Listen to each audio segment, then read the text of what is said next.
कितने आते हैं? आप ईसा फाइज हैं? कितने? आप ईसा फाइज हैं? कितने? आप पिज़्ज़ा खाए थे? क्यों? कल पड़ता है ऑर्डर नहीं कर सकते? लानत हो आप पे, हाँ लानत हो आप पे, गाना तो आपको हाँ?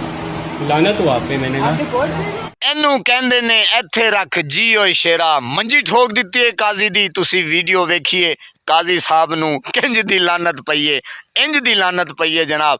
ਤੇ ਜਦੋਂ ਕਿਸੇ ਦੀ ਹਰਦੀ ਹੈ ਨਾ, अल्लाह पाक दी कसम वेखो खान आया ते छा गया है। ओ खान ग्रेट है तू यार, की कर दिता ही आवाम दे उत्ते, कैसा जादू किता ही तू, केड़ा टोना किता ही कि आवाम तेरे पीछे मरण ते लग गई है। हाय हाय हाय हाय वेखो पाकिस्तानियों, इनू कहंदे ने इत्थे रख काजी।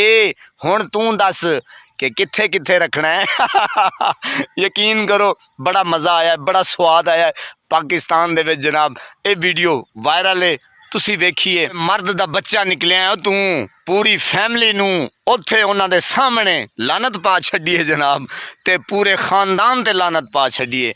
काजी वेख तू किन्ना शर्मिंदा होया उसें, ते तेरे खानदान वाले तेरे रिश्तेदार की सोचन डे उसन हैं। ए वेख इमरान खान तेरी अजमत नू सलाम है यार। यकीन करो ये होंदे ने पाकिस्तानी, किन्ना दिलेर बंदा है यार। नडर चीफ जस्टिस, खैर हुण की वो रह गया है।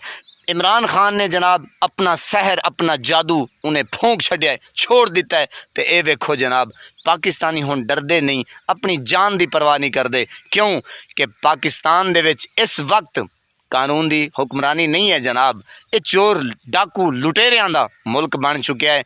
चाहे पंजाब पुलिस हो, कोई इदारा भी होवे ना, यकीन करो बहरहाल सल्यूट है जनाब। उस बैकरी वाले नू सल्यूट है। तो मैं क्या जनाब बल्ले बल्ले हो गई है। तो हुण जेड़ा इस बैकरी वाले दा रिजल्ट आना है, तो जेड़ा जनाब इहदा इंपैक्ट आना है, ओए होए होए होए तुसी सोचो जनाब। वो पहले भी नून लीगी हैरान परेशान सन कि असी किंज जाइए अवाम विच, ते हुण हाय हाय हाय जेड़ियां चस्सां आईयां ने ना, यकीन करो इहदा रिजल्ट तुसी अगले महीने च वेखना है। ते जनाब अल्लाह उहदी खैर करे, तुसी भी दुआ करना है जनाब ਉਹਦੇ वास्ते, बैकरी वाले वास्ते, तो जनाब बैकरी वाले दी फैमिली वास्ते। अल्लाह पाक उन्होंने सलामत रखे, अपनी हिफ्ज़ अमान च रखे, इन्हां डाकुआं चोरां लुटेरां तो बचा के रखे। तो तुसी फिर नमाज 5 वक्त अदा किया करो, वालिदैन की खिदमत किया करो, तो हमसाइयां दा रखिया करो खास ख्याल। तो ज़रा दबंग हो के जियो जिंदगी, ताकि तुसी जियो तो पिछले भी तुहानू याद करन कि यार साडा बंदा, साडा मुंडा, साडा चाचा, साडा ताया, साडा मामा इंज दा सी, खड़ाक मारदा सी। लव यू हो गया।